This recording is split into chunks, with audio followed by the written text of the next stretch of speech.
I've been getting caught up. Yo, we missed a lot on this vacation, yo. We're going to get into it, though. It's crazy. We missed BET Awards. We missed the Essence Festival. We missed Joe Biden. We missed Kamala Harris. We missed Donald Trump. It's a lot. We're gonna fill you guys in. So don't move. It's the Breakfast Club. Good morning. Get your ass up. Morning, everybody. It's DJ NV, Jess Hilarious, Charlamagne the Guy. We are the Breakfast Club. Let's get in some front page news. Good morning, Morgan. Hey, girl.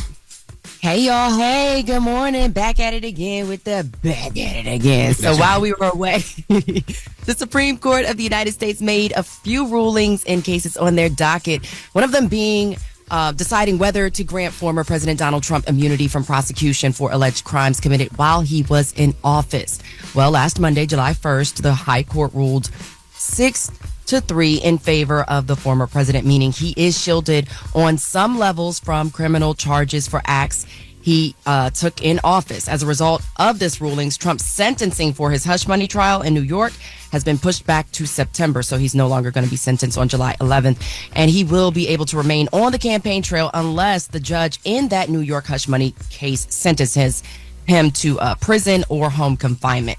Now, the decision also means Trump's election interference case will probably be delayed until after November while a lower court litigates that decision. Trump's advisor, Alina Habba, shared her thoughts on the ruling.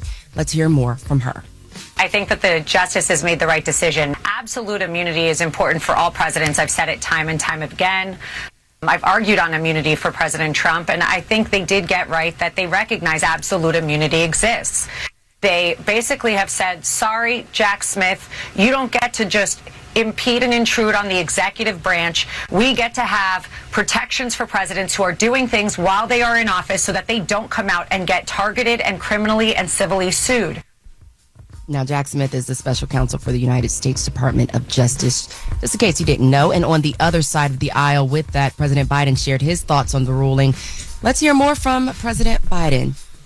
The American people must decide. They want to entrust the president once again, the presidency, to Donald Trump, now knowing he'll be even more emboldened to do whatever he pleases whenever he wants to do it. For all practical purposes, today's decision almost certainly means that there are virtually no limits on what the president can do. This decision today has continued the court's attack in recent years on a wide range of long-established legal principles in our nation. Now the man who sent that mob to the U.S. Capitol is facing potential criminal conviction for what happened that day. And the American people deserve to have an answer in the courts before the upcoming election. Yeah, people are saying that the Supreme Court's immunity decision is a blueprint for dictatorship, that they believe that Trump will now come out and rule and do whatever the hell he wants to do. But, I kind of look at it in two ways, and this is the reason why. Yeah, it's foul. If you commit a crime, you should do the time, absolutely, positively. But I guess it's also what they're looking at is optics, right? How does this look for the world out there when you have a president that's in jail, right? It kind of, the optics just look nasty for the U.S., right? Yeah. Absolutely. In fact, former U.S. Capitol Police Officer Harry Dunn, who was on duty at the Capitol during January 6th, he shared his thoughts on Trump being granted that partial immunity. And let's hear more from him in terms of odds. I was there when Donald Trump encouraged a mob of supporters to march on the Capitol to try to overturn the results of a free and fair election. I remember it clearly. While they were beating officers with flags, Donald Trump is still the single greatest threat to our democracy. It was true yesterday, and it's true even more, especially after this ruling right now. Now, there's an optic for you, beating with flags. Dunn claimed that, of course, Trump was responsible for that attack on the Capitol, encouraged the mob, and that Trump encouraged that mob. Now, meanwhile, on the other side of the aisle, Florida Senator Marco Rubio, he's praising the Supreme Court's decision. He recently spoke to CNN's State of the Union, and here's what he had to say about it. Well, I think what the Supreme Court did is it clarified what the law is, and that is you cannot go after presidents for official acts, and there's a presumption of immunity for quasi-official acts. It is clear that we have reached an era where there are people in American politics who believe that our courts are now a weapon that can be used against their political opponents. You look at what their efforts and what they've done in the courts to persecute and prosecute Donald Trump. They've tried to bankrupt him. They've tried to silence him. They've tried to jail him. They've gone after his allies every single day. So it's important to note that although this case was about Trump, like Trump brought the case to the Supreme Court, this is going to impact every president who served after him, including the current sitting president, Joe Biden. I'm no legal analyst. I'm just a reporter. So let's hear from a legal analyst, Neil Katyal, who can better explain what those decisions mean from SCOTUS. It is a 6-3 decision that does side with President Trump on a variety of things. For example, much of the indictment that Jack Smith has is about Trump pressuring the Justice Department officials in various ways. The court says that was part of Donald Trump's official duties as president, and that he is immune for that. I mean, like I said, that's very scary. That the fact that pretty much Donald Trump could do whatever he wants and he won't be prosecuted. And if he is prosecuted, he won't do any jail time. He won't have any punishment for it. It's very scary. What we have to try to figure out, or the line that we have to try to draw that boundary is, what is official capacity for a president, you know? So yes, definitely very scary. We'll get more into the politics. I just want to switch gears for a second and talk about a very unfortunate sports-related news story. NFL rookie Kyrie Jackson died in a crash in Maryland, Upper Marlboro, Maryland. That's in Prince George's County over the weekend. The Minnesota Vikings drafted the 24-year-old cornerback in April. Officials say he and two former high school teammates, they went to Wise High School, Isaiah Hazel and Anthony Linton Jr., were driving just southeast of Washington, D.C. early Saturday morning when they were hit by another car. The impact forced their car off the road, and Jackson and Hazel were killed. Linton was taken to a hospital where he later died. No one in the other car was injured in that incident. So that's just very unfortunate. We've got a lot of crazy stuff going on. So, I just want people to just be safe over the summer. And we'll get into more in the next hour, guys. Yeah, very sad case. Definitely sending our condolences. I mean, if you followed his history and see everything he had to do to get in the NFL and going from school to school and working at grocery stores to pay bills and to finally make it, and for this to happen is very sad. So definitely condolences to his family and always sending healing energy. And that is front page news. Now get it off your chest. 800-585-1051. If you need to vent, phone lines are wide open. Again, 800-585-1051. Let us know how your weekend was, what you did, how your 4th of July was. We can speak to you in a minute. So call us up right now. It's The Breakfast Club. Good morning. The Breakfast Club. This is your time to get it off your chest, whether you're mad or blessed. I hate the way that you walk, the way that you talk. I hate the way that you dress. Everything with me is blessed. Call up now, 800-585-1051. Not just me, I'm what the culture feeling. Hello, who's this? Neil the Blind Runner. Long time no hear, Envy. It's been a while. Hey, Neil the Blind Runner. Jess. How you feeling? What's up? Good morning. I've been doing all right, man. Yesterday was my birthday. I'm 1 year older, and basically, I just wanted to give you a heads up. Remember, there was a caller used to call named Butterfly? And Baisley Projects. I know she passed away a couple of years ago, like a year ago, right? 2 years ago. Yeah, I heard about it a couple of weeks ago. So I just wanted to know if you knew about it and everything. So rest in peace to her. I known her for like a couple of years now and everything. So just wanted to give you a heads up, but you already knew about it. Yeah. So, yeah. All right, and how you feeling? You good? You still out there running?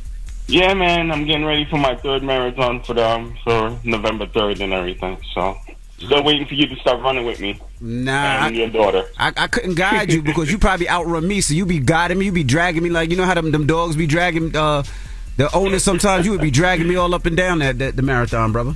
No worries, bro. I could take it easy on you. No worries about that, man. But definitely, hopefully, I could do Jess could guide me. One of the two. Well, you have a good one, brother, and enjoy your birthday. Yep. Yeah, stay blessed. Thanks. You too now.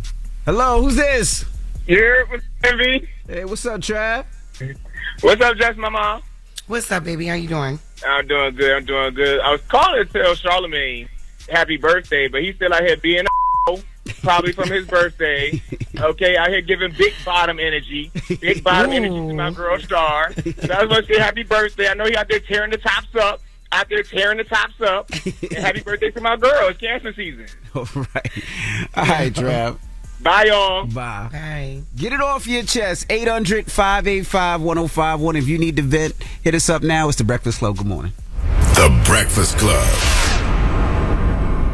I'm dialing. Hey, what you doing, man? I'm dialing. I'm calling you. This is your time to get it off your chest, whether you're mad or blessed. 800-585-1051. We want to hear from you on The Breakfast Club. Hello, who's this? Hello? Hey, what's your name, brother?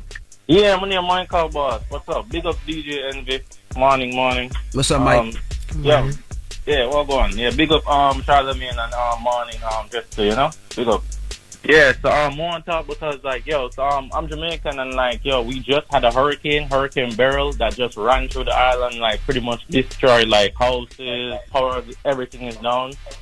And it's crazy, man. We really need some help out there, a lot. The power has been down since July the 4th, pretty much, when we had 4th of July up here. And it's crazy, man. You know what I mean? So any type of help that can reach the Jamaica mode, I really, really want to get that. Yeah, and one separate thing to man, I just want to mention. So my mom has a house out there that we don't live, you know what I mean? And we still get a light bill of 20,000 Jamaican dollars. And nobody lives there. That's $200, you know what I mean? So it's crazy, man. It's they're just making these bills up. Because we only have one power company. It's not up here in America, you know? So we just want to bring some awareness to that, you know? Absolutely. And salute to everybody out in Jamaica, and I'm praying for you and your family. And that same hurricane, they said actually went through Texas as well. So, praying for anybody affected by them hurricanes out in Texas and in Jamaica, and anybody affected at all, bro. Yeah, they've been bless up. And rating the show, listening every time on YouTube. Big up, Thank you. Hello, who's this? J.A. from Indy. Hey, J.A. from Indy. Get it off your chest. Hey, good morning, Breakfast Club. So, DJ Envy, you're going to be able to relate this, not to alienate Jess, but I was just trying to tell my boys, you got to marry your best friend. I've been married before, didn't work out. I didn't follow the blueprint of what I should have, but the second time around, marry your best friend. I figured it out. That's it. I love that. I mean, that's simple. That's the easy way to do it, but you just got to make sure that's your best friend. And when you say best friend, I mean, is me and my wife, we could talk about anything out there. It doesn't matter. We could watch TV shows, sports, we gossip, we do it. I tell anybody, if you tell me something, you tell my wife, because we gonna talk about it regardless. But that's how it should be. That's how it should be, right? That's right. Right. But coming from a family or history that has not been married, you didn't see that, you figured that out, and you're exactly right. Once you get to a place with somebody that you feel so comfortable, you can pretty much tell them anything. That's the person you probably should ride with for the rest of your life. Absolutely.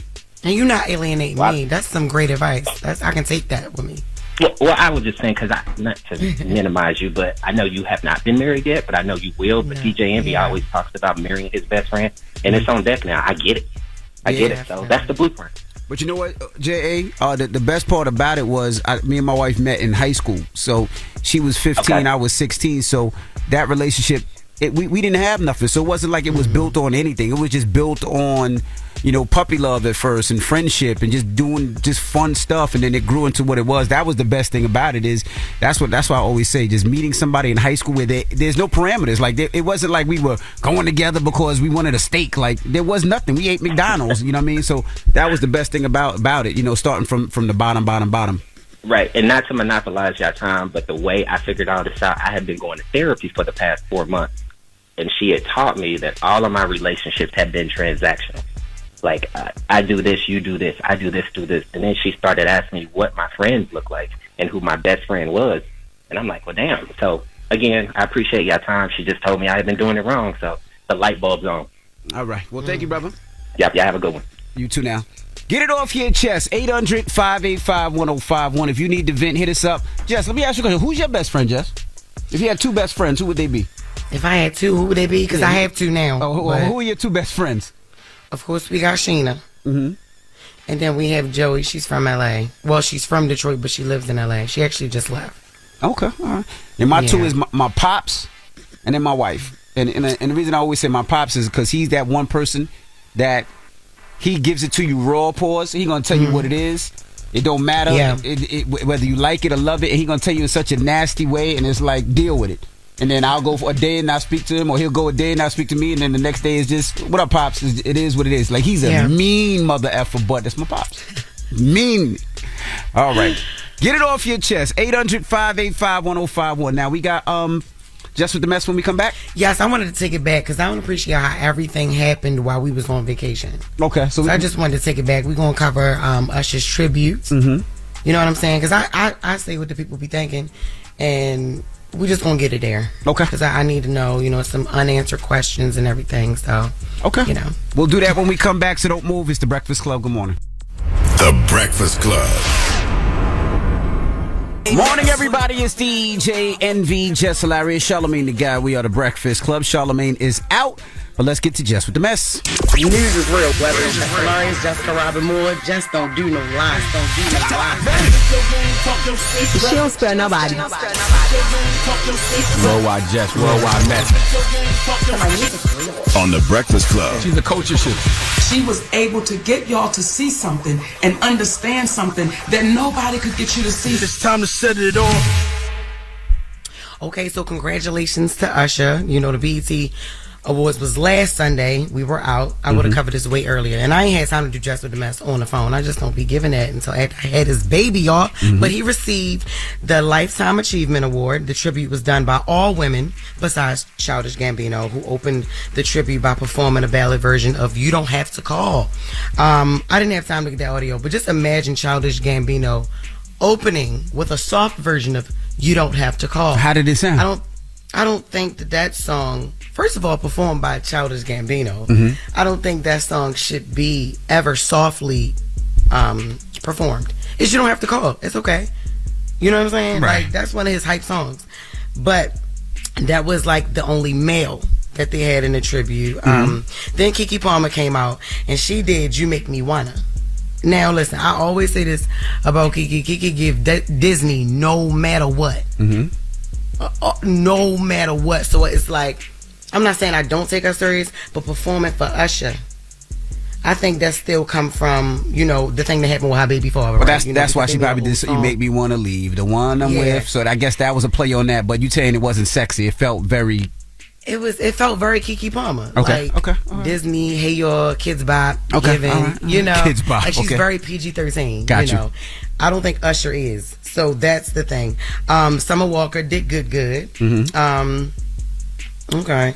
Coco Jones did There Goes My Baby.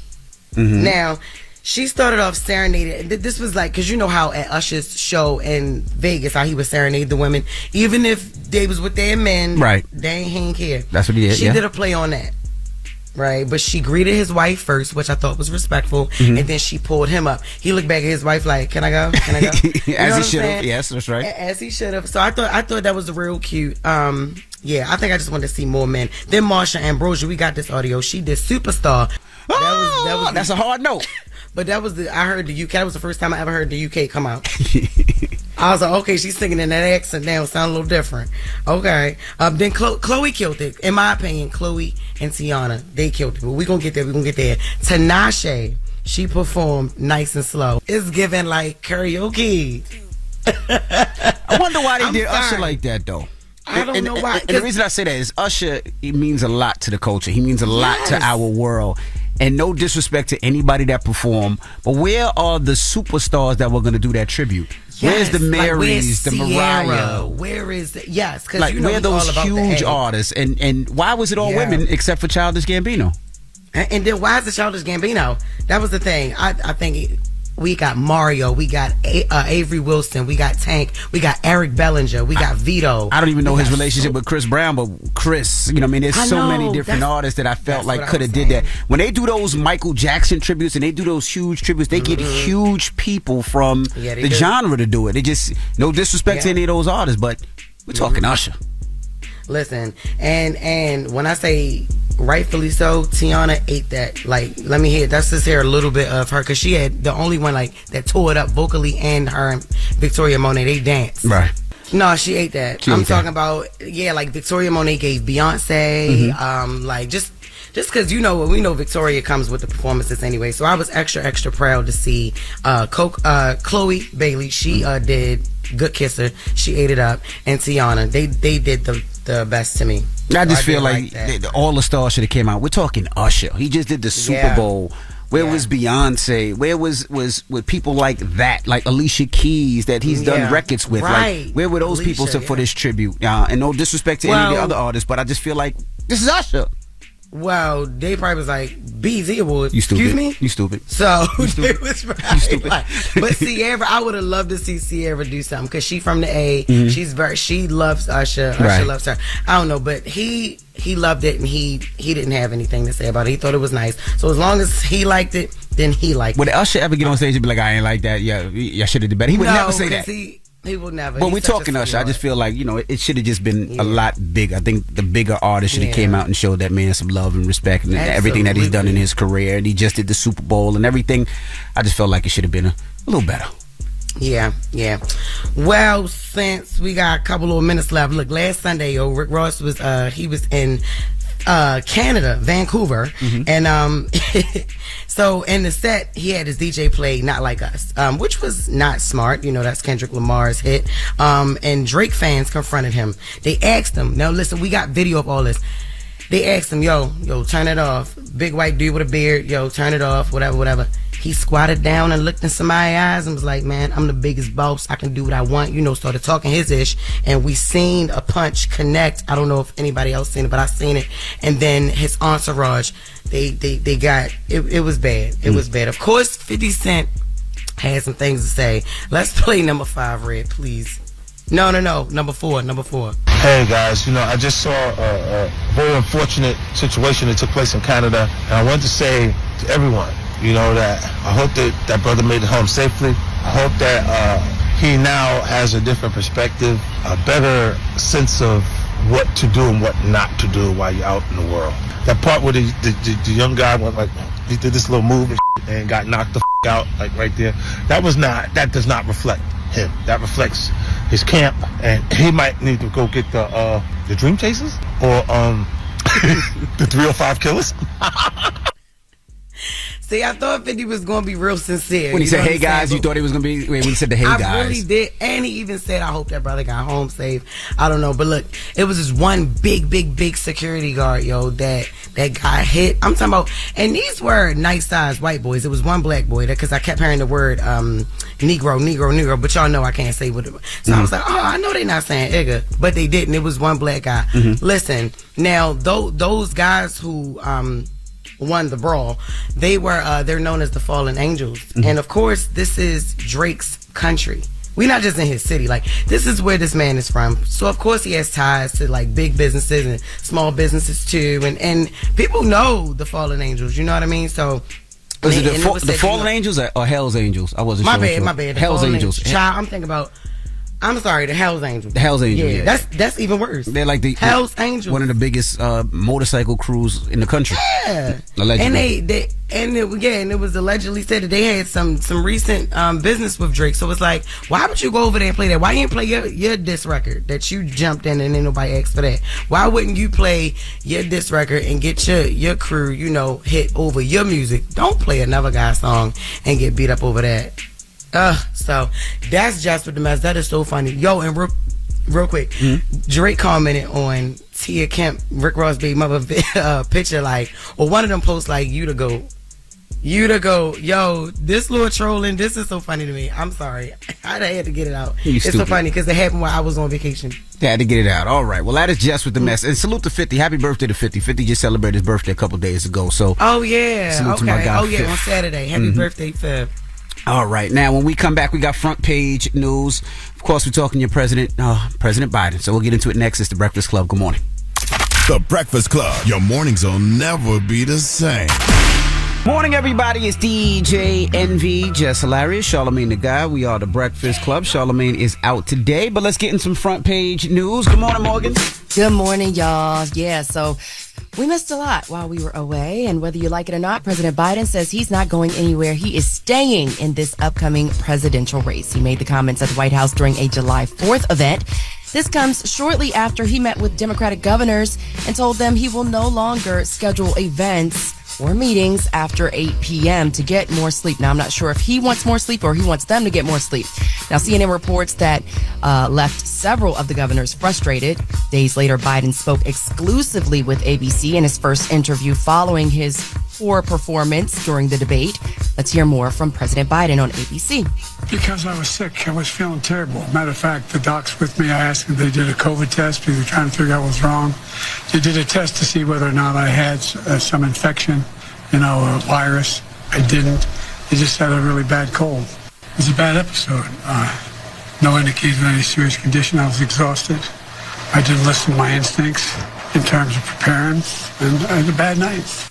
Yeah, it was a really bad night, and I would say to his team, I know his team does listen, they shouldn't have had him go on that stage like that. I mean, optics is everything, and he looked very weak. He looked very old. He didn't look like he had it together, and that was the point where they would have pulled it and said, hey, I mean, even if they said, hey, we don't want to put him up against Trump because Trump lies and we need a fact checker, but I would have preferred them pull that than to see what I saw. It just didn't look right. He didn't look strong. He didn't look aggressive. He didn't look powerful. He looked very weak to me. And the fact that he's staying in the race, okay, cool. People, were saying that they want him off the race, but I guess the biggest part was not having him because they need people who donated to the Biden Kamala Harris. I guess they can possibly take that money back if it wasn't Biden Kamala. But it's scary to see what I seen that night. Yeah, Biden was also asked if he watched the debate, and he said, quote, I don't think I did. No. He went on to say that nobody asked him to take a cognitive test, and he has doctors monitoring him daily. Let's hear more from the president on that. Look, I have a cognitive test every single day. Every day I have that test. Everything I do. Not only am I campaigning, but I'm running the world. I have medical doctors traveling everywhere, every president does, as you know. Medical doctors, some of the best in the world, travel me everywhere I go. I have an ongoing assessment of what I'm doing. And they don't hesitate to tell me if they think there's something wrong. Yo, hold up. I don't think I did. But not only that, he says I'm no longer going to do anything after 8 o'clock anymore. So what does that mean? So if something goes on in the world after 8, be like, you got to holler at him at 6 in the morning? Yeah, no, like, I need my rest. Y'all always talking about how I'm sleepy, I'm tired, I can't finish my sentences. I don't know if I watched the debate. I need some sleep. You need so 8 o'clock is a wrap. So at 8:01, you can't call his phone anymore. You got to call him at 6 in the morning? That's how y'all do your grandparents. Don't bother that man until 6 a.m., please. Oh, man. No, in all fairness, he did mention, hey, I'm still running, the country while also being on the campaign trail, the other end. Anyways, during the moving on, during the interview, President Biden said top Democratic leaders like Senate Majority Chuck Schumer, House Majority Leader Hakeem Jeffries, they told him to stay in the race. Now, during a Sunday call, at least 4 House Democrats said privately Biden should drop out, joining another 5 House members who have called Biden to withdraw. Illinois Congressman Mike Quigley is one of the Democrats who's calling on Biden to step down. Let's hear from him. I say, Mr. President, your legacy is set. We owe you the greatest debt of gratitude. The only thing that you can do now to cement that for all time and prevent utter catastrophe is to step down and let someone else do this. We've got a lot more we can talk about with Trump. Not just that he lied 28 times during the debate and that he's an absolute monster, but he has cognitive issues, something that Speaker Emeritus Pelosi brought up earlier this week. She's absolutely right. So Vermont Senator Bernie Sanders also joined, he entered the chat. He spoke to CBS's Face the Nation, saying people should just focus on the candidate with the best policies. Let's hear more from Sanders. What we have got to focus on is policy. Whose policies have and will benefit the vast majority of the people in this country. The American people want an agenda for the next 4 years that speaks to the needs of the working class of this country. And frankly, I don't think the president has brought that agenda forward. He has got to say, I am prepared to take on corporate greed, massive income and wealth inequality, and stand with the working class of this country. He does that, he's going to win and win big. So Sanders conceded that Biden's age is a factor, but emphasized that he's the candidate talking about expanding Medicare and other priorities for American support. Meanwhile, former President Trump is trying to distance himself from a conservative think tank plan for the GOP's presidency. You guys heard about Project 2025? Mm-hmm. So Trump on his Truth social media platform said on Friday he knows nothing about Project 2025.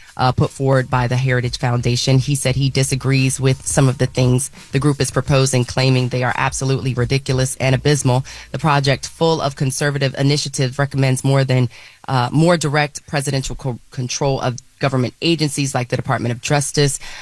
Democrats, of course, have rallied against this and pointed to it as evidence of an extreme agenda that would be ushered in if Trump wins the November election.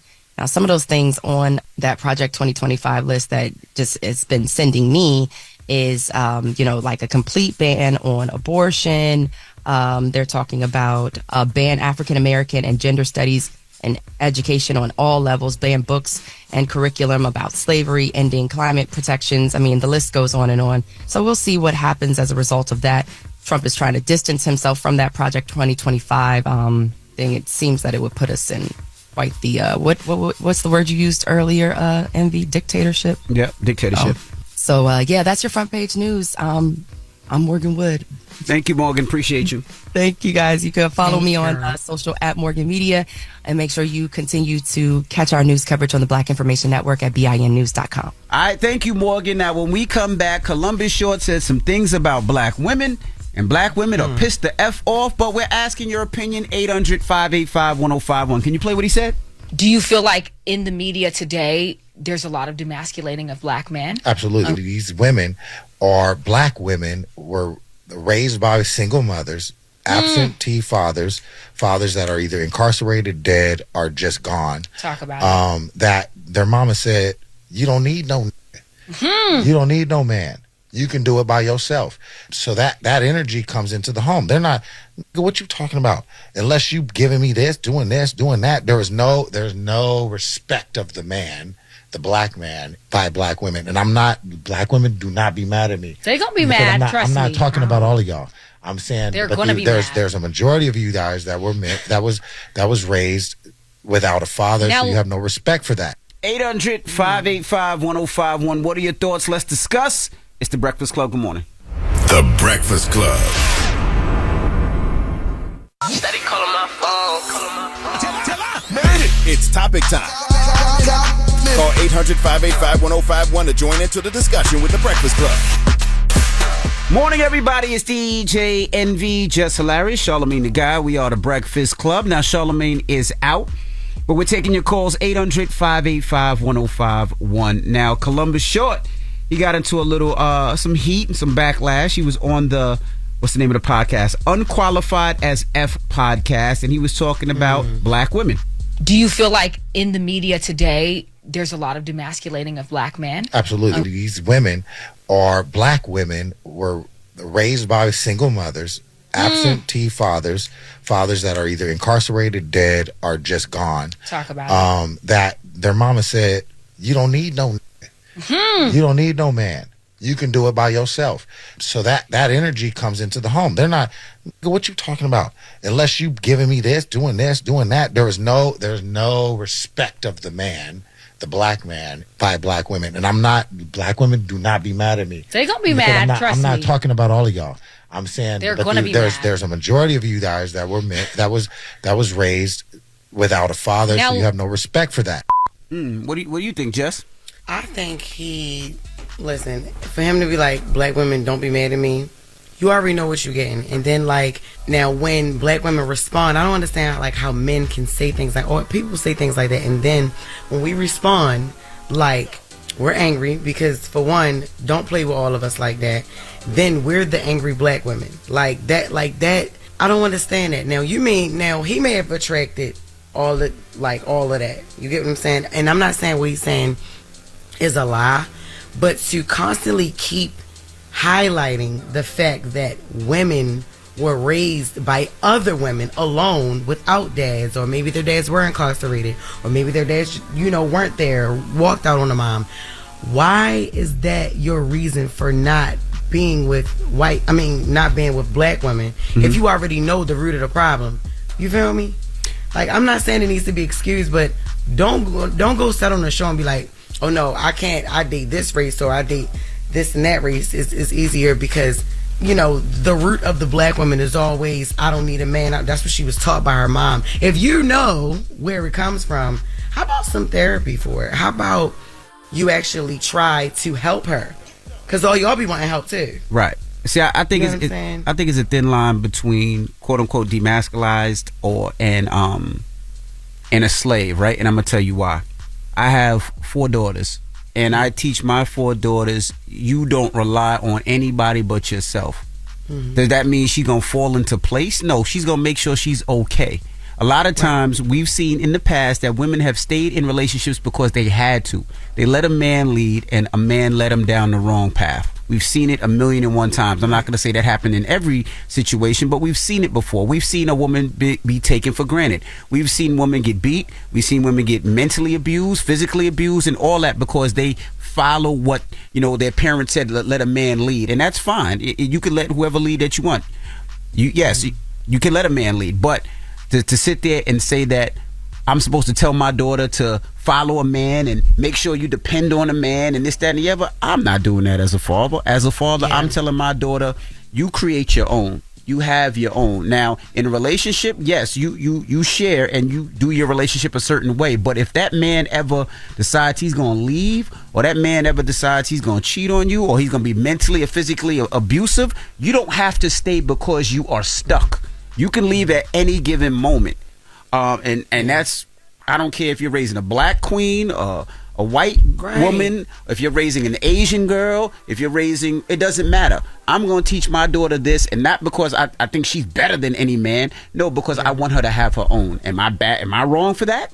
No, because that's empowering as well. That's teaching her womanhood, to have dignity, to have something to stand on, to be her own backbone, so she don't depend or don't have to depend or feel like she has to depend on any man. No. Well, let's go to the phone lines. Hello, who's this? Yo, this is Nero from Jersey. Nero from Jersey, talk to us. What's your thoughts? Yeah, what Columbus Short is saying, there's a lot of truth to it. Why you say that? I mean, it goes deep. I mean, you got single mothers telling them that. That's true. Also, you got to look at what's going on out here with the media. They separate the black man from the black woman. You got black girl rock. They praising black women. I don't see them do that with any other race of women. They don't separate the men. So what do you mean, like, more specifically, what do you mean the media is separating? Because, I mean, we all got common sense. We know that you know what I'm saying? Like, what you mean?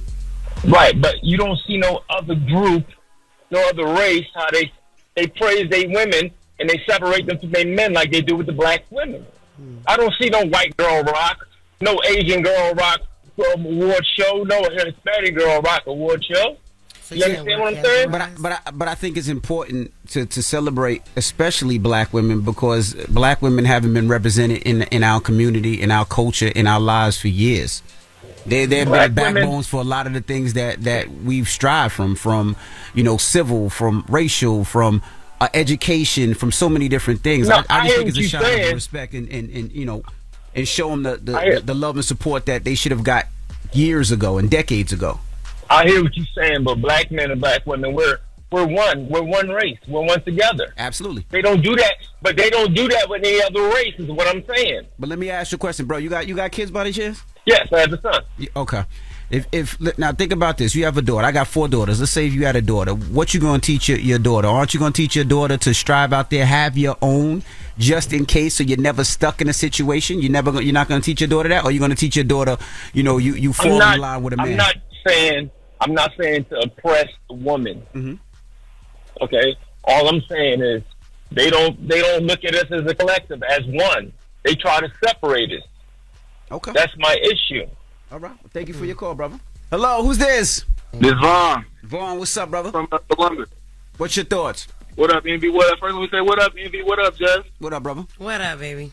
What up? I'm crazy. Y'all got me on here. Charlamagne not there. That's so crazy. But anyway, let me express my thoughts. How I feel is, you know what I mean? Like, it kind of takes me back to what, like, Chris Rock said. You know what I'm saying? Like, how the male is, like, a dog is more unconditionally loved than a black male. You know what I mean? And, like, I feel like what Columbus said was, I feel what he said, but, like, not all females. Definitely not all females. And I think that's where a lot of females are going to get mad at. Not me. I don't do that, but I'm pretty sure they probably do know someone who is like that. And another thing I want to say is, like, I think, like, nowadays, like, a lot of the roles are kind of reversed. Like, a lot of females are taking on the man role, becoming more masculine, and you know what I mean, like, acting more and more just like a male, you know. Well, what do you consider taking on the male role? Yeah, what do you consider taking on the male role? Yeah, specific. You said what? What do you consider taking on the male role? You said taking on the male role. What does that mean? Well, when I say that, I mean like they starting to act like how we like, you know, like, oh, I mess with your dude, I mess with your how like, oh yeah, or I'm, you know what I mean, like kind of giving off a masculine energy, not a male role, I want to say, but like, you know, giving off more masculine energy instead of feminine. You know what I mean? I just think it would. And I feel like, and I feel like another thing, like with the females, is like, you know, like not all of them, but a lot of them will say, you know, like they'll treat you like if you don't have nothing, then you are nothing. Like, you know, a lot of them say, like, I'm not going 50-50. Like, you need to go 100%. Oh, you ain't got to. They could be a janitor at a library. Oh, you not making something secret? I don't want you. You know what I mean? Like, so it's just. It's just, you know, I kind of agree with what he's saying. Let me ask you a question, Vaughn, and let me ask you, Jess, right? So I was raised that, you know, you take care of your wife. There is no 50-50. You pay for everything. You open up the doors. You do everything for your wife and your spouse. Now, in the household, of course, there's things that I do and there's things that my wife do. It is what it is. We play those roles. If I take out the trash, I do those things. My wife will do the laundry. Not to say that I can't, but those are the things my wife does, and those are the roles that we do in our household. But with my daughter, I don't teach my daughter to quote unquote. I teach my daughter have your own. There is no he pays for it and he controls what happens in the house. I teach my daughters, and I got 4 of them. Now you do your own. You have your own. You have your own. You don't got to rely on nobody. You ain't got to sit back and wait on nobody. You can do it yourself. Facts. You don't feel the same with that, Vaughn? Nah, I do feel the same about that. You can definitely go get it your own, like. And with the 50-50 situation, I personally feel like whatever works best for a relationship, whatever helps y'all move forward and helps the pedals go easier, then that's how it should go. You know, because it might be this dude who cuts grass for a living, and he, you know what I'm saying, he dates this lady who's a banker, and she really loves him. She really loves him, and she wants to make it work. She might have to go, you know what I'm saying, 75% until he upgrades his, you know what I'm saying, pay or whatever. But I understand what you're saying, Envy, though. Yeah, I got a daughter too, and I tell her the same thing. Like, you don't ever need nobody. See? Like, you can always do it yourself. It's almost like you're talking out of both sides of your face. So like it's a little bit of contradiction. You see what I'm get saying? Yeah. I want you to fall in line. Right. Do this, do that. Oh, I got to do it. I'm teaching my daughter. Nah, you ain't got to fall in line. Yeah.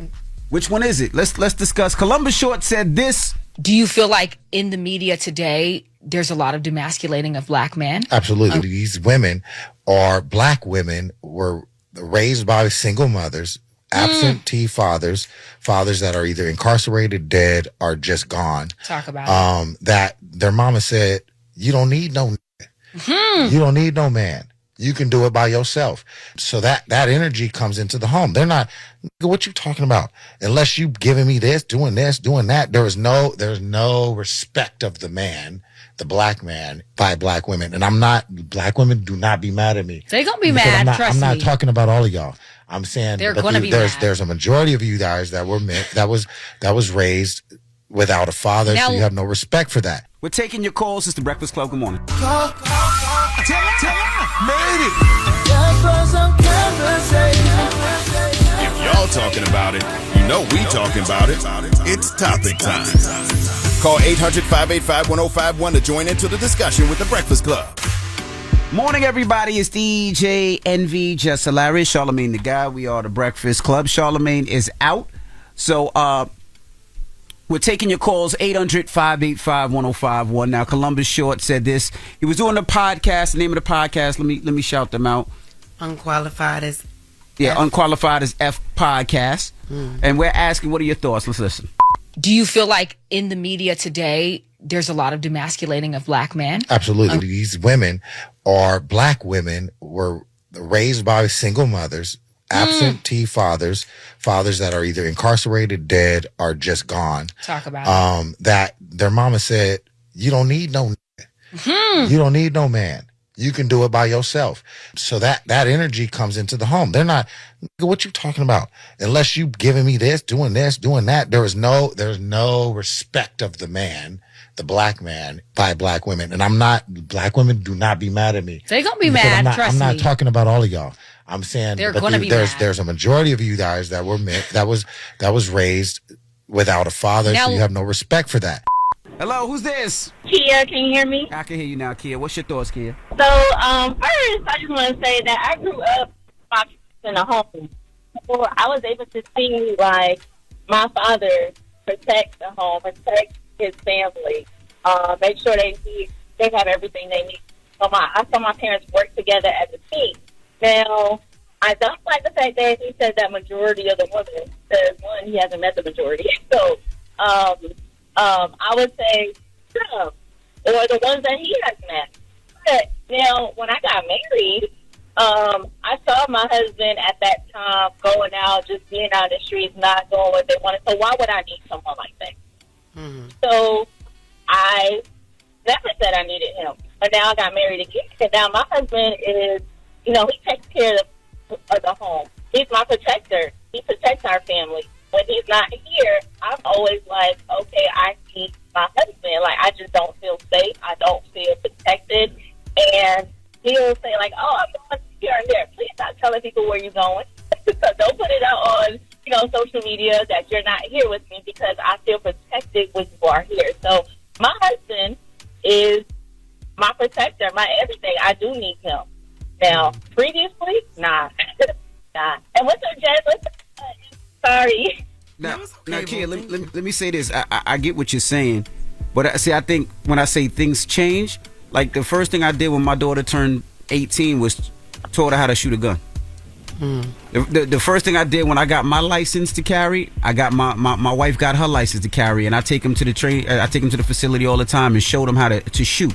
Because, like you said, there's gonna be times when I'm not there. There's gonna be times when I'm not there, and when I'm not there, I got 6 kids to protect. So I got to make sure my wife can protect when I'm not there, and I got to make sure that my daughter, if something happens to my wife, can protect as well. So that's not meaning that they're weak or that they're swapping roles. It just means that I want them to know just as much as Daddy knows.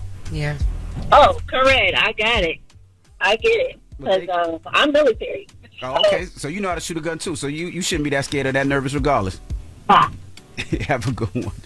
Things are different these days too, yo. You got men who can't handle rejection, so they killing women over being rejected. Right. You got things like, everybody got something going on. Like, I just hate every time we turn around, it's a black man saying that we are the most masculine. We are the reason that we can't be dated.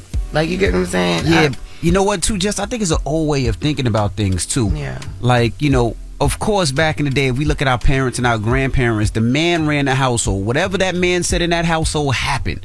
If the man wanted chicken, the woman's cooking chicken. If the man wanted this is what happened. But I think things have changed, and I think people have to understand that. And me having daughters makes me want that change even more. Like, you're not just going to tell my daughter what to do.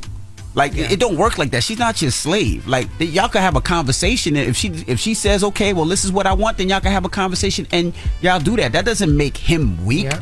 That doesn't make her weak. It makes it a relationship where it should be 50-50. You're not just going to abuse. When you get married to a person. You're not marrying a slave. Yeah, that's right. You know what I mean? And if you think my daughter is just a slave, or my daughter's just going to fall back and sit there and do what you want to do, then that's not the woman for you. That's not how I'm raising her. Hello, who's this? This is Kizzy from Detroit. Kizzy, what up, Doe?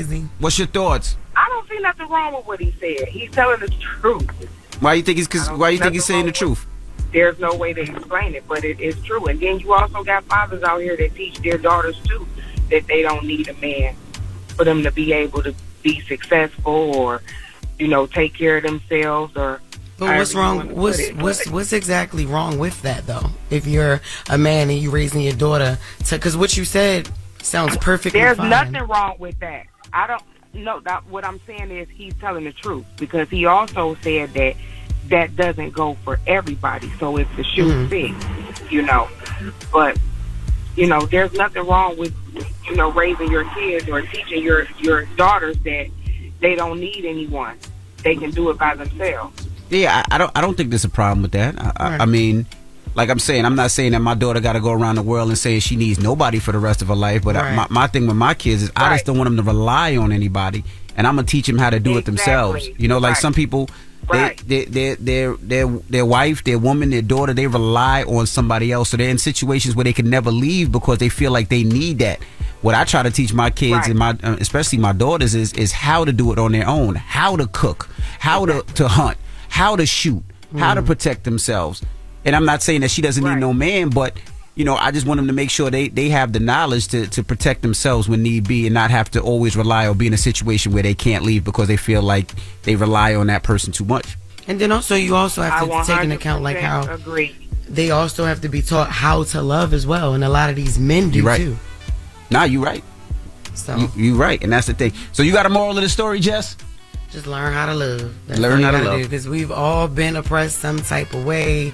You know, and like I said, I don't fully disagree with him, but you know, even saying the majority of women, like there are women that knows how to treat a black king and they're black queens. Like it's not.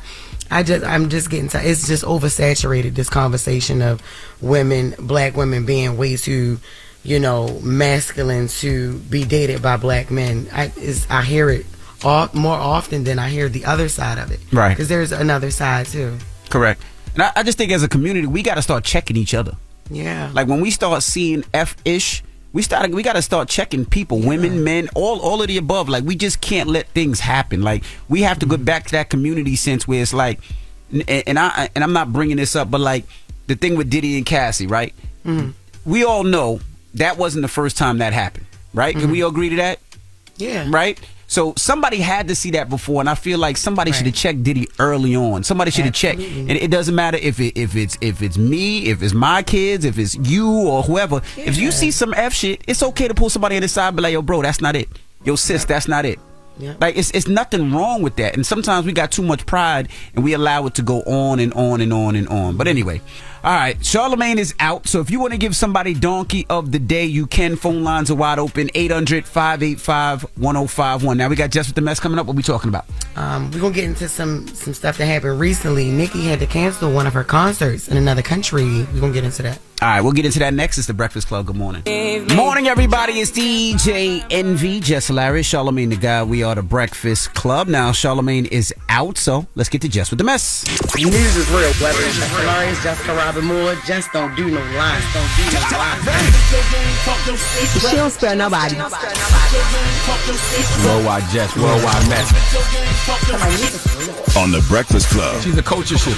She was able to get y'all to see something and understand something that nobody could get you to see. It's time to set it off. Okay, so this is why I don't want to move to LA. Now, I lived in LA before, but not when all this was happening. I feel like everybody's house gets burglarized. Mm-hmm. Like that's the way, like to you ain't really like living unless they break in your house. Because Marlon Wayne's house got robbed.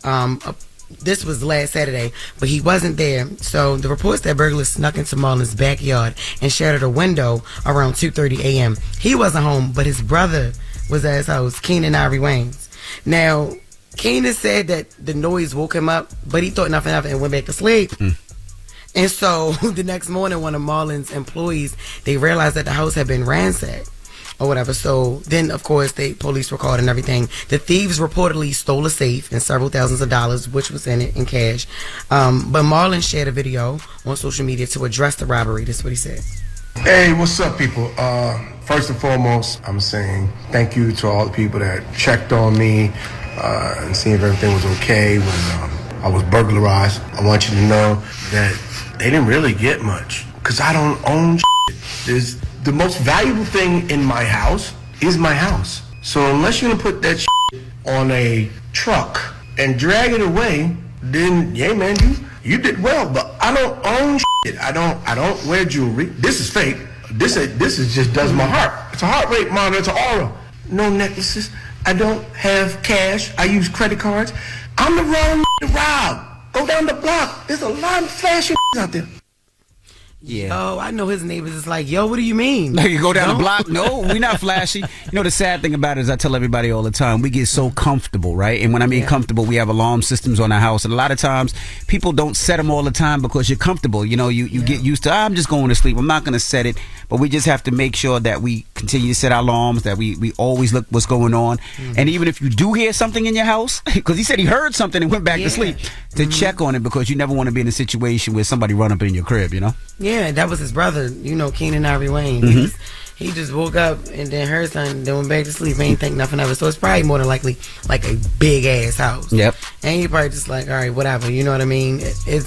It's not determined if he got dogs or anything like that. But that's crazy. And it is sad too.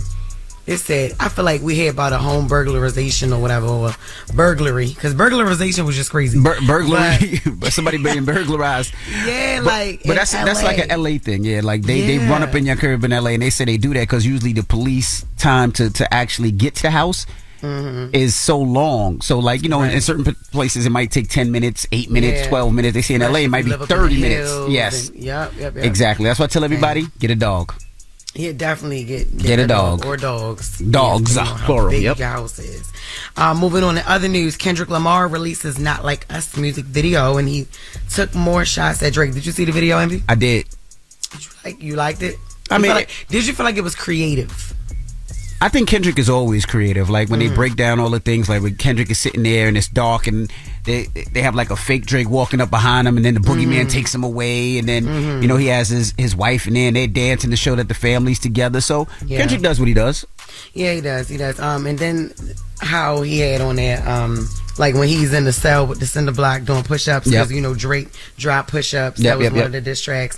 And I think it was. I think it was very Kendrick. It's different. It is different. I thought it would have been better, but it is what it is. I didn't think he was gonna come out with. I didn't even think that he would have come out with a music video to a diss record. But yeah, that's probably gonna be one of Kendrick's biggest records. Yeah, you know. Yeah. Yep. And the video got over 15 million views in less than 24 hours. Yep. Shout out to Mustard. He was in the video. It was a bunch of little subliminals. So go back and watch it today. It was actually funny. It was cool. We had he had Tommy the Clown, Compton-born NBA star DeMar DeRozan, and Top Dog, who was the CEO of the label TDE. And in the beginning of the video, it's like a snippet to one of his new songs that he dropped. We got the audio for that, Ray. Let me hear it. I am reincarnated. I was stargazing. Life goes on, honey, to hug my babies. Woke up looking for the broccoli. Hot key, keep a horn on me. That come my seat.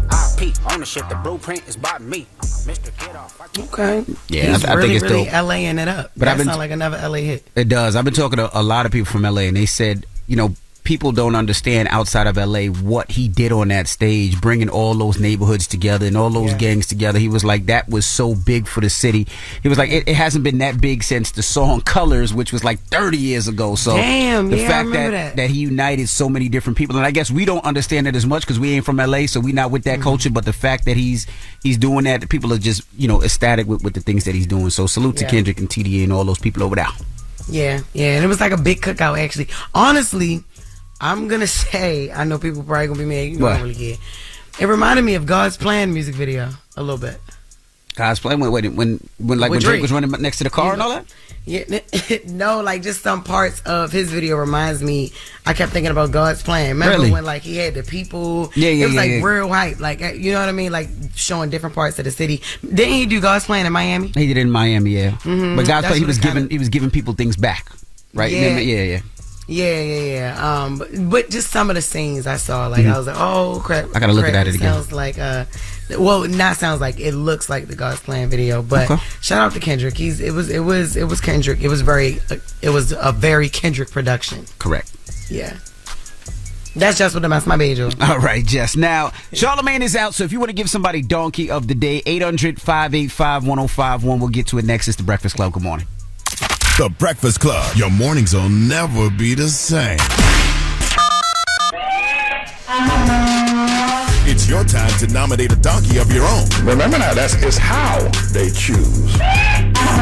Call in now. 800-585-1051. Hey, this is Unique from Kentucky. Hey, Unique from Kentucky. Who you want to give Donkey today? Donkey of the Day got to go to El Presidente, okay? I'm trying to figure out where these black jobs is at still. I've been looking around. I don't see them. You don't know what a black job is? I don't know what the black jobs are. I know where black people work, but I see other people there too. Is the Breakfast Club a black job? What do you think that? Is it? I think y'all tell me. Are y'all hiring? I'm black. You black. Goodbye, Unique. Bye. Said she looking for the black job, please. Hello, who's this? Jason. Hey, Jason, who you want to give Donkey from today North to? Carolina. What up, brother? Man, I want to get, like, it coincides with the topic of the day. I want to give it to all the women that want to be treated like a queen, but yet sing songs like I'm a savage, which is a direct contradiction. You can't be a savage and a queen, babe.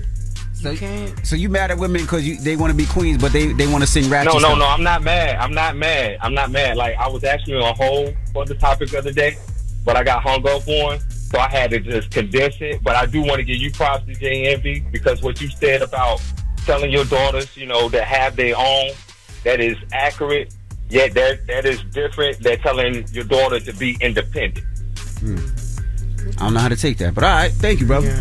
But having your own is kind of like being independent, right? Ain't it the same thing? Like, you have your own, you be independent, you work for your own. I don't know. Yeah. Hello, who's this? Hello? Hi, Envy. Good morning, Jess. Hey, girl. What's up? This is Zenobia calling from Atlanta. Hey, Zenobia. Who you want to give Donkey today to? I do want to give Donkey of the day mainly to Tanashi. I agree with you, Envy, for that Usher performance. Even though the ladies were supposed to be serenading him with his sexy self, they really did not do a good job. Kiki, Tiana, and Blame It On My Mama, and Chloe did the best job. That Tanashi, she should not have been in that lineup. They should have replaced her with Kelly Rowland, Sierra, somebody. Yeah. Damn. Okay. All right. So you didn't like the Usher Tribute BET Awards put on? It was a good try. I just don't think it matched up to Usher's level as far as his performances, as far as his vocals. And I do get, since he's been serenading us ladies for so long, they wanted to reverse it for him. But I agree, they didn't do him justice. Yeah. I said that earlier. I said the BET Awards, the Usher tribute. I just think Usher is a superstar for our generation. And I think if you're going to give him a tribute, I think it has to be planned out. And I think the superstars need to come out. I mean, it's Usher. Like you said, Beyonce, Kelly Rowland, Alicia Keys, Sierra. I mean, there's so many. Mary J. Blige. I mean, if you wanted to do all women, you know, I mean, there's so many. Or Chris Brown. Yes. There's so many that I think should have came out for Usher. I mean, he's one of our biggest artists. So, but hey, I wasn't part of that. Him and that Childish Gambino, I agree with Jess. He confused me totally. They could have gotten, oh my God, Trey Songz. Like I would have loved to see Trey Songz or Chris Brown do that song that Gambino did. He was not the right one for that part. Yes, I agree with you. Thank you, Zenobia. Y'all have a good day. Love y'all. Love you too, girl. All right, that was Donkey of the Day. Again, Charlamagne is out. Now, when we come back, we're opening up the phone lines, 800-585-1051. One of our producers, Mack, Fat Mack, he said he watches MILF Manor. Do you know what MILF Manor is? No, his name is not Fat Mack. It's Big Mac. Oh, sorry. Yo, this nigga said. One of our producers, Fat Mack. Oh, my God. No. I'm sorry, Big Mac. Right. It's a different show. He was telling us about MILF Manor. So we're opening up the phone lines, 800-585-1051. If you're dating somebody and your child does not like them, where do you go from there? Do you squash it? Do you end it right then and there? That is the question. And we'll start with you, Jess. So let's just say that, Ashton did not like your man, Chris. What happens? That would be on him. And you got to get over it? Yeah, because listen, all right, now in the past, I would definitely take my son's advice because I've dated two people that he didn't like. You know what I mean? Mm-hmm. But Ash is also like very to my hip joint. You gotta be careful. Like the now he didn't want me with his dad, but he didn't want me with these guys. And I'm like, just give him a chance. You see, I ain't with them now. But the guy I'm with now, never had a love like this. Never had like an actual someone like my best friend. And like me and Chris is just so in sync, yo. I could go on and on, but if he didn't like him, that would be on him. He could move with his dad. Damn. So 800-585-1051. Yeah. What happens when your kids don't like your new boo? Let's discuss. It's The Breakfast Club. Good morning. The Breakfast Club. Steady calling my phone. It's topic time. Call 800-585-1051 to join into the discussion with The Breakfast Club. Morning, everybody. It's DJ NV, Jess Hilarious, Charlamagne the Guy. We are the Breakfast Club. Now, if you're just joining us, we're talking about one of our producers. His name is Big Mack. He came in here talking about MILF Manor. Now, during the show MILF Manor, he talks about how sometimes the kids of the people dating didn't like the person that they were dating. So what do you do in that situation? 800-585-1051. So we're asking, if you're dating somebody and your kids don't like that person, what do you do? Now, Jess, you said that, it's happened with you before, where Ashley didn't like somebody you were dating. Yeah. And he was right. He was right about back in the day. He was right, But this one, he wouldn't be right. Thank God I don't have that problem. He actually loves Chris. Chris loves him. They have a bond. But if it was given like, Mom, I don't like him, and I'd be like, that's why you have a dad. So you can go over there. Right. But I do understand the flip side of it because, of course, my parents, they are, recently divorced a couple years, and I don't like nobody he date. And it's just because I'm that person who saw both of them together my whole life. Right. So, and then my mom, I'm getting in trouble again because she just got married. But I didn't like who she was dating either. I'm still getting used to it. But you're never gonna like that because you're so used to seeing your parents together. So anybody they bring in the house is gonna be like, who's that? Yeah, I'm just like, no. You know, so I do get that. But my mom is the happiest that I've seen her in so long. Yeah, the man loves her. Like, it's just that I can't get over as her child because I'm biased. Got you. My dad was just married to her, so it's like, ugh. Got you. Well, let's go to the phone lines. We got Jay on the line. Jay, good morning. Good morning. Hey, Jay, how you feeling? Okay, voice to go. I'm good. Yes. What's your thoughts, Jay? I think you should always put your kids first. Like if your kids don't approve and then that relationship doesn't work out, then you possibly damage the relationship with your kids. So kids should always approve. You should always get the approval of your kids. Because you don't want to damage the relationship. The only problem with that, Jay, is you get in a situation like Jess just said. If your mom is dating somebody new, that kid is never necessarily gonna like that person because that kid always sees his pop there. So it's like, who's this new guy taking my pop's place? Who's this new guy that wants to take me to the mall or take me to the park? Who's this new guy? So I don't know. I think sometimes a kid got to stay in the kid's place. Yeah. Well, if that's the case, then every guy's going to be the new guy. That's the problem sometimes, Yeah, okay. Hey, I was supposed to get a book package like 2 years ago. A book package from Charlamagne? Yeah. It was on a call-in thing. I called in because he took too long on his dump the other day. Charlamagne be back tomorrow. Yeah, you got to go back. All right. That's all I got. That's all I got. Hello, who's this? This is Miss Bryant. Hey, Miss Bryant, how you feeling this morning? I'm feeling lovely. I finally called y'all. I listen to y'all every morning after I get off work. We appreciate you. Good morning, girl. So what do you do now if you're dating somebody? How are you? I'm good, babe. So what do you do now if you're dating somebody and your kids don't like the person you date? I married him. Damn.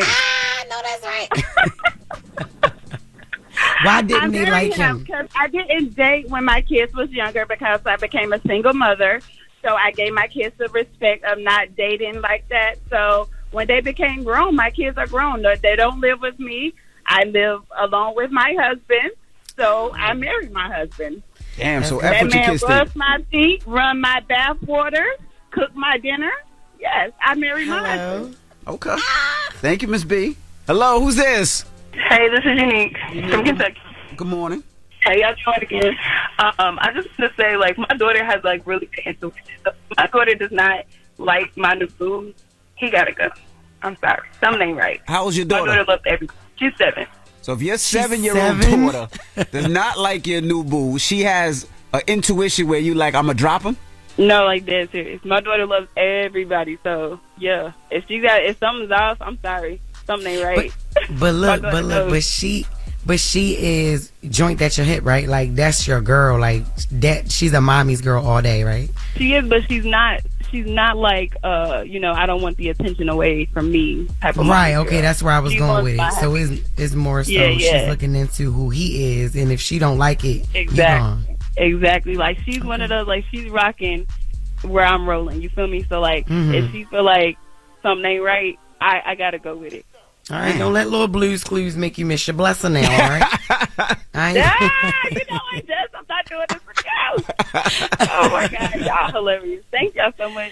No problem, baby. 800-585-1051. What do you do if you're dating somebody and your child does not like the person you're dating? Let's discuss. It's the Breakfast Club. Good morning. Made it.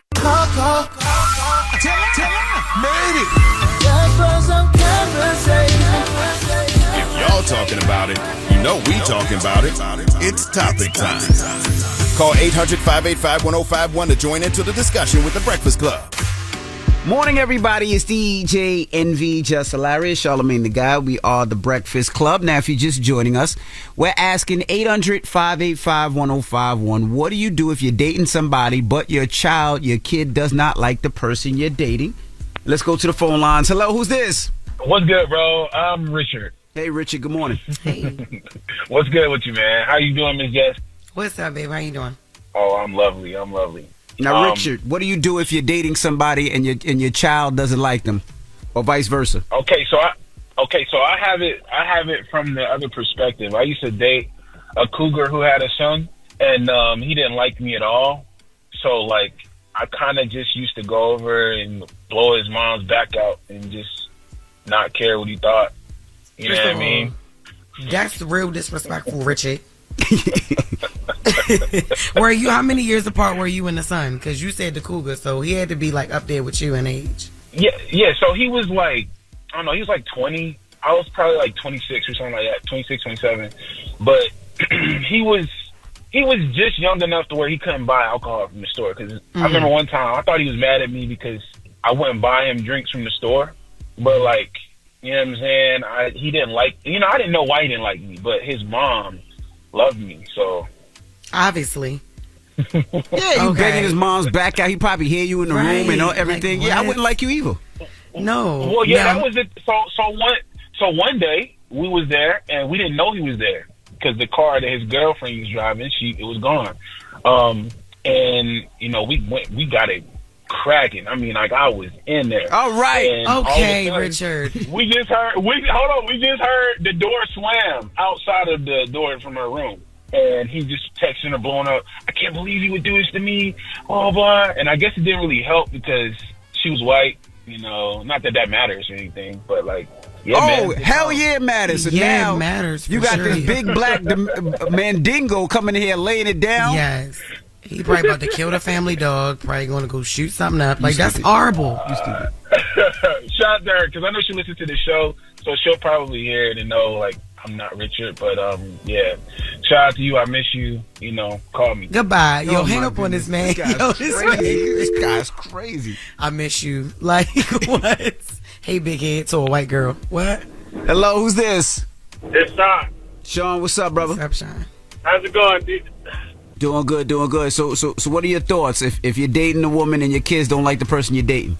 I mean, I can't really base my life off my kids because I got teenage daughters. They ain't gonna like nobody, so I have to do my own thing, figure out what was best for me, and they just have to deal with it. That's right. Because daughters can be very protective. Absolutely. I am, and they're both daddy's girls. Mm-hmm. I mean, like your dad, Jess. Your dad's never gonna find somebody because you're never gonna approve of anybody that he likes. So you just want your daddy to be single all his life. I would like for him to get to know him after being married to my mom for 30 plus years. Be a bachelor now. Just chill. Don't move nobody in. Don't have nobody talking you back into marriage. I think you should have the freedom to actually explore. Because my mom and my dad got married straight out of high school. He went to the military. He married her. Like straight. He didn't have time to even live as a bachelor ever. So now get that out there. Now my mother, she a little church girl. So it's like, all right, so she got to be one with the Lord. So get married all you want, cool. But my dad, no. So you don't mind if your dad is out there smashing, you just don't want him to get married. Right, yeah, no, smash it up. Smash. But do not get, no. Because I just feel like, nah. It's not going to ever happen. Well, what's the moral of the story if there is a moral? Respect your parents and stay in the child's place. Because honestly, your kids ain't always right about what, you know what I'm saying? Correct. Then you got spoiled children that don't want to share you with anybody at all. You know what I'm saying? And it's okay to date. Like you don't, your kids got a way of making you feel bad about decisions that you make as an adult. So that's moral number one.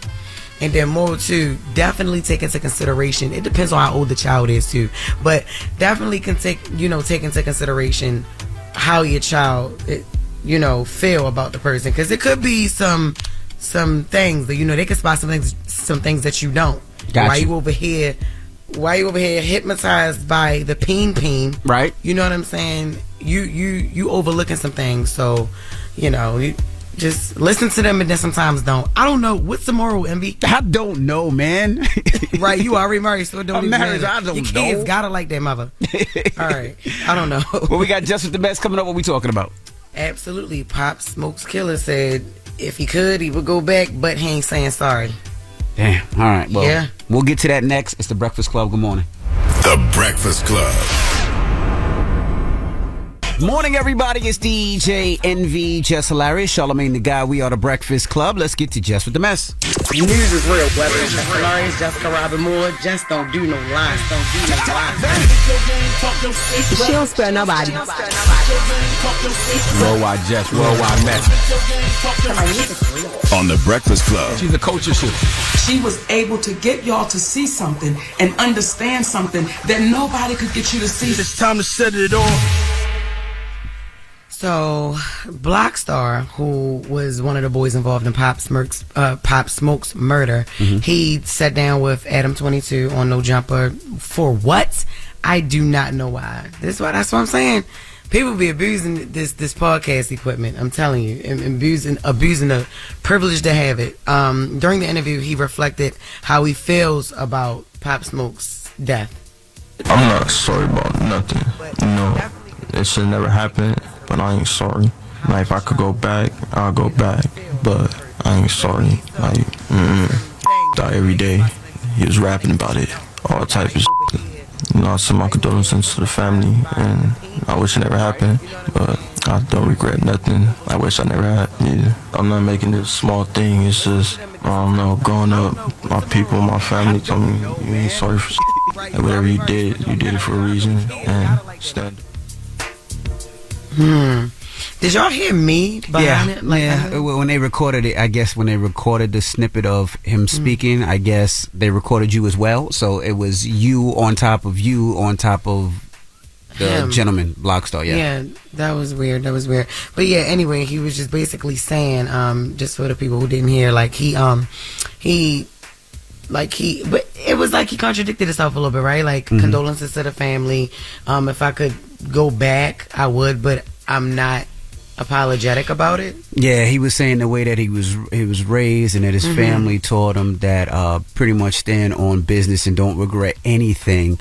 I think that young man has been he was failed as a child. Definitely. I mean, he was 15 years old when this happened. Yeah. I mean, to sit there and say I don't regret it and I'm not saying I'm sorry is a stance that I don't think that young man should take. I mean, you took somebody's life. Yeah. There's somebody doesn't have their son right now. There's a father that doesn't have his son. There's family members that don't have their brother, their sister. There's so many people, and you destroyed their lives. You destroyed that young man's career. You destroyed everything that was going on with that young man. And for you to say that I don't regret it, it just seems crazy. And it's not even like it was a beef. He was failed. It wasn't like it. Yeah, it was like this is just somebody's life that you took. And then even in the clip, I seen him say, "Yeah, but that's what Pop Smoke was rapping about. You took that man's life over what? Over a piece of jewelry? Over whatever you intended to take is money or whatever it may be. And now that man is not there. There's so many people missing that man, and then you come out after doing 4 or 5 years and saying I don't regret it. Yeah. How much pain and hurt that person actually has. And if your family and your parents are telling you, don't look back enough or don't regret nothing, that's the wrong approach. That's not where you need to be. And I pray to God that you move on and and do better in life, because you got a second chance. I mean, you killed somebody allegedly, because I don't know what he did, if he pulled the trigger, but you allegedly killed somebody and you're out right now. Now you should be taking this opportunity to do what's right, to make sure that you're a better person in this world, and not sitting there talking about, I don't regret it. It is what it is. All that street stuff, street mess, it got an expiration date on it. It comes back. It comes right back around. Expiration date. And just like just like you, a young man out there with a gun and a hammer, and you got your crew and y'all do crazy things. I'm sure there's some people out there that love Pop Smoke that's seen that. Always somebody. I'm sure there's somebody that loves that man and seen that and might feel a way. I hope not, and I pray not. But like you said, all that has an expiration date. Yeah, and he's not helping with his remarks either. So, yeah. Well, prayers up to Pop Smoke's family as well. But I'm just saying one thing. Just think about it, right? All the dads out there, you lost your son. Or all the moms out there, you lost your son. And the gentleman that took your son is saying that. Where do you go from there? Right. What do you do from there? Do you just turn the other chin and you be like, nah? Nope. It's unfortunately people built like that. Oh yeah, that's how you feel. Okay, cool. And because you ain't got to be tough to pull the trigger. You ain't got to be tough to. You ain't got to be tough to do any of that. Yeah, it's just sad. sad. I just would wonder, like, why would he be on no jumper? But either way, just to give people platforms to be able to say things like that is just crazy. But yeah, that young brother need to heal for sure. Nicki Minaj canceled show in Romania, but she announced that she would no longer be participating in the show. In the festival. It was a festival in Bucharest. I hope I'm saying that right. On Sunday, in an hour before she was supposed to perform, she took to social media to basically say, out of concern for the well-being of her team and herself, she have been advised by her security detail not to travel to Romania because safety concerns regarding protests in the area, and she's a mom who needs to get back to her son, and her team, they need to get back to their families. So she did opt out of performing, but she did say she would perform at another time. She didn't clarify which protest, but TMZ reported that they reported that a demonstration in the city to protest the government's fiscal policies was scheduled for Monday morning. Fans shared their disappointment, of course, saying that the protest was just an excuse for Nicki not to do the show. One person said, I just want to make it clear that the main reason people are even coming to this festival is to see you perform live. The fact that you would only announce you are not coming 1 hour before your set is disgusting. Another fan wrote, what protest? And these are people, some of these people were from Romania as well. And then another person said, the protests are tomorrow and far away from the concert. In fact, you won't even have to cross Bucharest to get to the airport from the concert. This is BS and not respectful to your fans. If that were true, I do understand what she's saying. And honestly, that's what Rick Ross should have did. He should have made a decision to be like, you know what? I'm a leader. I'm going to get my team home safe. I'm outnumbered. These are big white people, and we have to leave. Turn the music off, and let's go. You stupid. But I will say this. Like, Nicki is from the U.S. So if her security says, this is not a great idea. This is not what I advise you to do. Who am I to go around that? You say what? It's not a good idea. We shouldn't go? Okay, turn the jet back around. I'm going back home. And we just saw how things went with her in another country. Yeah, I'm going back home. That girl probably not playing with that. You cannot play. What she call her son? I got Papa Bear home. Yep. I got the hubby. I got turn that jet around. Right. My security said don't do it. I ain't doing it. Yep. And I also have a team who needs to get back to their family too. That's correct. So that's good leadership in my opinion. And you never know. In other countries, they protest how they go. Yep. You know how we see how it get over here, you know what I mean? But we don't know, so hopefully everything is okay. I mean, it's okay in Romania. That's right. On this morning. But that's Jess With The Mess. All right, thank you, Jess. Now, when we come back, we got the People's Choice Mix, 800-585-1051. Get your request in. And reminding you guys, August 17th, I think we're like 5 weeks left to my car show. Of course, it's celebrity cars from Cardi B, Offset, A Boogie, French Montana 50, Basswag, Cash Cobain, just to name a few. Make it a trip. Come on down. Kids 5 and under are free. We got free haircuts for the kids. We're going to do backpack giveaways for back to school while supplies last. There's games, there's rides. It's a family fun day that's affordable, and I can't wait to see you guys. Free parking. And let's get to the mix. It's the Breakfast Club. Good morning. You're checking out the Breakfast Club. Morning, everybody. It's DJ NV, Jess Hilarious, Charlamagne the Guy. We are the Breakfast Club. Now, Charlamagne is back tomorrow. Now, you had your baby shower over the weekend. How was the baby shower? Everything was good? It was good. It was lit. I was totally overwhelmed, though. I ain't gonna lie. Yo, I just honestly wanted it to be over. Really? You were just tired of everything? I was just tired of everything, yo. I was tired. That's how it always is. When you plan something, you be like, will it just hurry up and just end? Mm-hmm. Now, when is this baby coming? Because, you know, for yourself, it might have been like this is a long pregnancy, but this pregnancy was fast for me. Honestly, I feel like it was slow, and I feel like I am ready. I'm lower. I'm constantly contracting. Mm-hmm. It's different pains going on, so I'm like, I'm actually happy that I am home, because y'all gonna have to deliver this child if I keep coming up here. That's just what it is. But Chris was very excited because it was his birthday, so we had the baby shower on his birthday, and it was a lot. But even like just trying to sneak around him to plan with the planner, it's crazy. And then like all he doing is like, all he had to do, he had it easy because all he had to do was give money. You know what I'm saying? He ain't had to talk to the planner every day. He didn't have to do, other people involved. He didn't have to get a frontal. He didn't get his nails and hair and all that done. Right. None of that, yo. We have to go through so much. And everybody bombarded me. Oh my God, yes. Can I be the godmother? Can I? No. I was so tired, yo. I was ready to leave. How many godmothers you got? I've heard at least 3, 4. How many godmothers does this baby have? This baby only got 2 godmothers and 2 godfathers. That's it? That's it. One, a set on my side and a set on Chris' side. And there was a lot of people asking, and a lot of people. I'm like, Lord. Even Rome asked me, can he be? That's my first baby father. Yo, why you ask me, can you be my child's godfather?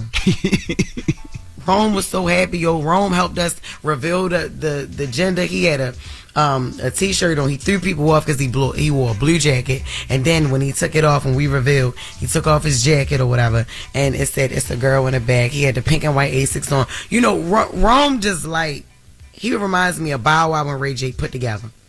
Bow Wow and Ray J put together. Bow Wow and Ray J. What Ray J though? Like what? Because there's different stages of Ray J. You know how Ray J loves to be seen. He loves the attention. He loves the excitement around his name. Anything he do got to be about him. This wasn't even Rome baby shower. Rome done had 5 baby showers, and he really walked in. He asked us, could he walk in with us? He asked us, like, yo, no, my son can walk in with us, not just you, yo. Rome was so excited. Rome was That's very dope. excited. And congratulations, you announced it's a girl. It is a girl, Hey. yes. Her name is Marley. Marley. Sky. I love that name. Thank you. I love that name. Who came up with the name? Me. I came up with Marley, and Chris came up with Sky. I love it. I love it. Yeah. But he really, really loves Bob Marley, so that's why we. That's what it is. All right. Well, when we come back, we got the positive notes, so don't move. It's the Breakfast Club. Good morning. Morning, everybody. It's DJ NV, Jess Hilarious, Charlamagne the Guy. We are the Breakfast Club. It's time to get up out of here. Charlamagne will be back tomorrow. Hopefully you guys had an amazing 4th of July. I know for some of y'all it was like 4-day weekend. Some of y'all took vacation, so it's back to work. I know today was difficult. It was difficult for all of us. And I just want to say salute and pray for anybody that was hit with those hurricanes that hit Texas and hit Jamaica. If you got family or friends out there, definitely give them a call, and we'll continue to pray for them. You got a positive note, Jess? Yes.